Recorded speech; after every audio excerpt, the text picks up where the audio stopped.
اچھا سردار صاحب یہ بتائیے گا کہ وہ ذرائع جو پاکستان تحریک انصاف کے خلاف ہوا کرتے تھے ان ذرائع سے اب یہ خبریں آنا شروع ہو چکی ہیں کل عمران خان کی بہنوں کی ملاقات کروا دی جائے گی. آپ سینئر قانون دان ہیں اور سیاسی نظریہ بھی رکھتے ہیں, کل کوئی امپورٹنٹ ملاقات ہونے جا رہی ہے عمران خان سے سامنے, اور پھر عدلیہ کو غلامی میں لے لیا. اور اب جب فیصلہ جہاں بھی کوئی کیس لگتا ہے لوگوں کو فیصلہ پہلے ہی پتہ ہوتا ہے, اس لیے کہ وہ لائے ہی اسی لیے گئے ہیں. اور ایک جماعت ہی کو اہداف بنایا گیا ہے محترم عمران خان صاحب کو کسی طریقے سے بھی اندر رکھا جائے, مانے کیا جائے, ان کو انصاف سے دور رکھا جائے. تو ایسی میں ظاہر ہے کہ یہ دونوں جماعتیں باہر کا مل کے عوام, چونکہ ان کا پولیٹیکل گراف زیرو ہو گیا, یہ اپنے حلقوں میں جو ہے بغیر ڈالوں کے, بغیر رینجرز کے, بغیر پولیس کے, بغیر گلوں بٹوں کے جا نہیں سکتے ہیں. یہ اپنی ٹانگوں پر تو شاید چلے جائیں لیکن واپس یہ اسٹریچرز پر ہی واپس آئیں گے, کیونکہ عوام نے ان کا وہ درگت بنانا ہے کہ یہ ان کے چٹی کے وہ ہوش آ جائے گا ان کو.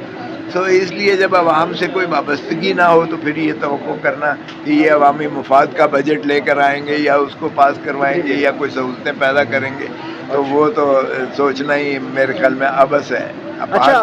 عددی برتری انہوں نے حاصل کر لی ہے, فراڈ سے کی ہے, دھونس دھمکی سے کی ہے. میں نے تو کہا کہ آج دیکھیں کہ گولی کی جو ہے نوک پر رکھ کر جو ہے حکمرانی نہیں کی جاتی ہے. لوگوں کے دلوں پہ راج کرنے کے لیے لوگوں کو سہولت فراہم کریں تبھی آپ کو جو ہے پذیرائی ہوگی, وگرنہ تو خوف کے ذریعے سے آپ کر لیں جتنی دیر کر سکتے ہیں. اچھا سردار صاحب یہ بتائیے گا کہ وہ ذرائع جو پاکستان تحریک انصاف کے خلاف ہوا کرتے تھے ان ذرائع سے اب یہ خبریں آنا شروع ہو چکی ہیں کل عمران خان کی بہنوں کی ملاقات کروا دی جائے گی. آپ سینئر قانون دان ہیں اور سیاسی نظریہ بھی رکھتے ہیں, کل کوئی امپورٹنٹ ملاقات ہونے جا رہی ہے عمران خان سے. سردار صاحب ایک اور بڑی خبر چل رہی ہے کہ کوئی نیشا قومی وزیر ہے, اس کی کوئی لندن میں فلیٹ نکل آئے ہیں کوئی. دیکھیں یہ تو بہت کچھ نکلے گا ساروں کا, آپ دیکھتے تو جائیں کہ ان کا کیا کچھ نکلتا ہے. یہ کون ہے نیشا قومی وزیر ایسی جس کے لندن میں فلیٹ نکل آئے ہیں؟ دیکھیں اسی طرح ہے جس طرح انہوں نے اب جو ہماری آئی ٹی کی منسٹر ہے اس کو بھی انہوں نے جو ہے تقریباً وہ خراب کر دی. اگر آپ کے گھر کے آگے کوئی ٹاور کھمبا لگائے گا تو آپ کیا کریں گے پھر؟ یہی تو انہوں نے قومی اسمبلی سے پاس بھی کروا لیا. آپ اندازہ کریں کہ آپ کے گھر کے باہر یا آپ کی زمین پر کوئی ٹاور لگائے یا انڈر گراؤنڈ کوئی کیبل لگائے تو اگر آپ اس میں obstructive ہو تو 50 کروڑ روپیہ آپ پر جرمانہ لگے گا.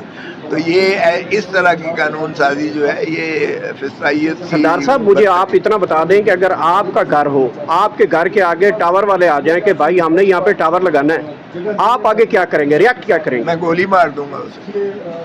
کس کو ماریں گے؟ سیلف ڈیفense میں جو بھی ہوگا. بھائی مجھے دفاع وہ تو قانونی طور پہ آئیں گے, وہ کہیں گے کہ ہمارے پاس یہ دیکھیں قانون پاس ہے ہمارے پاس. میں کچھ مجھ سے زیادہ قانون تو نہیں جانتے نا. دیکھیں اب وہ بھی سمجھ رہے ہیں کہ ان جو فارن انویسٹمنٹ جو ہے وہ بہت ڈیکریز ہو گئی ہے, کم ہو گئی ہے. وہ بھی سمجھتے ہیں کہ انویسٹر باہر آ نہیں رہا ہے کسی قسم کی انڈسٹریلائزیشن کے لیے. وہ بھی جان گئے ہیں کہ ہماری انڈسٹری بند ہو گئی ہے اور ہمارا کیپٹل آؤٹ فلو ہو رہا ہے. 10 ملین ڈالرز سال کا جو ہے یہ جا رہا ہے باہر اور یہ اس میں نہیں ہے, ٹیکس کی ریچ میں نہیں ہے. تو ایسے میں جب برین ڈرین بھی ہو رہا ہے, پاکستان سے باہر جا رہا ہے جو پڑھا لکھا طبقہ ہے یا جو طالب علم ہے, وہ علم کی جو بھی کہہ لیں, تو ایسے میں ان کا مجبوری ہے کہ جب تک سیاسی استحکام نہیں لے کر آئیں گے یہ ملک چل نہیں سکتا ہے. تو اس لیے سارے جہاں کا درد ہمارے جگر میں ہے. اگر یہ کرتے رہیں اور اپنا کلیم کریں کہ جی ہم نے دنیا میں جو ہے چوتھی یا تیسری جنگ عظیم کو رکوا دیا ہے اور شاباش لیتے رہیں, اور یہ وہ جو ہے جے ڈی وینس جو ہے وہ ایک دوسرے کی تعریفیں کرتے رہیں، وہ ان کی تعریف کر دیں، منتورا حاجی بگویم تو مرا ملا بگو، اگر اس طرح سے کرتے رہیں تو یہ پاکستان کے عوام کو بے وقوف نہیں بنا سکتے. سو اس لیے ہو سکتا ہے کروائیں، لیکن لیٹ اس سی، کل آئے تو پھر ہی میں بتا سکتا ہوں. اچھا سردار صاحب، ایک اور بڑی خبر چل رہی ہے کہ کوئی نیشا قومی وزیر ہے، اس کی کوئی لندن میں فلیٹ نکل آیا کوئی. دیکھیں یہ تو بہت کچھ نکلے گا ساروں کا، آپ دیکھتے تو جائیں کہ ان کا کیا کچھ نکلتا ہے. یہ کون ہے نیشا قومی وزیر ایسی جس کے لندن میں فلیٹ نکل آئے ہیں؟ دیکھیں اسی طرح ہے جس طرح انہوں نے اب جو ہماری آئی ٹی کی منسٹر ہے اس کو بھی انہوں نے جو ہے تقریباً وہ خراب کر دی. اگر آپ کے گھر کے آگے کوئی ٹاور کھمبا لگائے گا تو آپ کیا کریں گے پھر؟ یہی تو انہوں نے قومی اسمبلی سے پاس بھی کروا لیا. آپ اندازہ کریں کہ آپ کے گھر کے باہر یا آپ کی زمین پر کوئی ٹاور لگائے یا انڈر گراؤنڈ کوئی کیبل لگائے تو اگر آپ اس میں obstructive ہو تو 50 کروڑ روپیہ آپ پر جرمانہ لگے گا. تو یہ اس طرح کی قانون سازی جو ہے یہ فسطائیت کی. سردار صاحب مجھے آپ اتنا بتا دیں کہ اگر آپ کا گھر ہو، آپ کے گھر کے آگے ٹاور والے آ جائیں کہ بھائی ہم نے یہاں پہ ٹاور لگانا ہے، آپ آگے کیا کریں گے؟ ریئیکٹ کیا کریں گے؟ میں گولی مار دوں گا اسے. کس کو ماریں گے؟ سیلف ڈیفense میں جو بھی ہوگا. بھائی مجھے وہ دفاع تو کا قانونی حق ہے. طور پہ آئیں گے، وہ کہیں گے کہ ہمارے پاس یہ دیکھیں اچھا تو قانون پاس ہے ہمارے پاس. میں کچھ مجھ سے زیادہ قانون تو نہیں جانتے نا. اس لیے آپ فکر نہ کریں، ہم قانون میں وہ راستہ بھی نکال لیں گے. دیکھیں کسی کی جائیداد، یہ اسلام کے بھی منافی اور متصادم ہے. یہ قزلباش کیس جو سپریم کورٹ نے کیا تھا جس میں لا ریفارمز کو چیلنج کیا گیا تھا، اس میں بھی انہوں نے کہا تھا کہ کسی کی مرضی کے بغیر اس کی زمین آپ نہیں لے سکتے، اور اس کو بھی جب تک آپ اس کی جو ہے مارکیٹ ویلیو پر اس کی قیمت نہ ادا کریں. تو یہ اس کی کنسنٹ اور پھر اس کو جو ہے اس کا جو جائز معاوضہ دینا، یہ پری کنڈیشنز ہیں. کسی کی آپ ملکیت کو اس طرح پامال نہیں کر سکتے.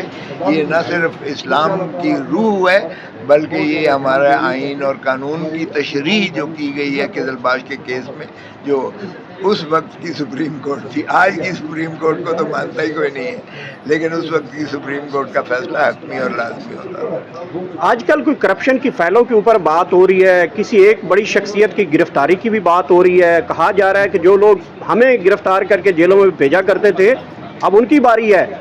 یہ کیا تبدیلی آ رہی ہے؟ دیکھیں یہ تو آپ کو پتہ ہی ہے کہ ماشاءاللہ جب کوئی اس طرح سے اسٹیبلشمنٹ لاتی ہے تو ان کی فائلیں پہلے کھل جاتی ہیں. سو اس لیے اگر وہ کوئی اس قسم کی نافرمانی کرتے ہیں تو پھر یہ فائلیں کھل جاتی ہیں اور کیس بھی درج ہو جاتے ہیں، اور پھر اڈیالہ جیل بھی نظر آ رہی ہے. سو اس لیے کس کو نظر آ رہی ہے؟ آپ لوگوں کو جیل میں کس نے ڈالا تھا اور کس کی گرفتاری کی باتیں ہو رہی ہیں؟ کوئی بڑی شخصیت گرفتار ہونے جا رہی ہے؟ میں تو کہہ رہا ہوں کہ یہ جو کسی کے لیے گڑھا کھودتا ہے وہ خود اس میں گرتے ہیں، اور یہ ماشاءاللہ دونوں پارٹیز کے اکابرین ان قریب اڈیالہ جیل میں ہی ہوں گے. تو اس لیے ان کو چاہیے کہ وزیر اعظم شہباز شریف اڈیالہ جیل ہوں گے. دیکھیں ان کے پاپا روم بھی اڈیالہ جیل کی وہ پہلے بھی سیر کر چکے ہیں، کوئی نئی بات نہیں ہے ایسی. یاترا کریں گے، اڈیالہ کی یاترا کروائی جائے گی. دیکھیں یاترا پہلے یہ لاہور جیل کی کرتے رہے تھے پرائم منسٹر صاحب، اب اڈیالہ جیل کی کر لیں گے. تو ان کے بڑے بھائی صاحب بھی اڈیالہ جیل میں رہے ہیں. وہ تو ہماری کرٹسی تھی پاکستان تحریک انصاف کی، وہ انہوں نے جھوٹے بیماری. اس کا مطلب جس شخصیت کی طرف پاکستان تحریک انصاف اشارہ کری ہے وہ نواز شریف بڑی شخصیتیں گرفتار ہونے جا رہی ہیں. کوئی بھی ہو سکتا ہے ان میں سے. یہ ماشاءاللہ سارے ہی بڑے ہیں، یہ پاکستان کو لوٹنے میں بھی بہت بڑے ہیں. وہ کہاں گئے پاناما لیکس والے؟ پاناما لیک کے جو ہے 14 یہ پورے ٹرک بھر کے آئے تھے، 10 والیومز کے ٹرک بھر کے آئے تھے. کہاں گئے وہ سارے کیسز؟ کیا وہ جھوٹے تھے؟ کوئی بھی جھوٹا کیس نہیں تھا. لیکن ماشاءاللہ عدالتیں ہماری اتنی تابع دار ہیں کہ جب ان کو لے کر آئے تو وہ پوتر ہو کر وہ دودھ کے دھلے ہوئے بن کے تو آج کل وزیر اعظم ہیں اور وزیر اعلیٰ ہیں. جو ملزمہ جیل میں ہونا چاہیے تھا وہ لوگ آج حکمرانی کر رہے ہیں اس ملک میں.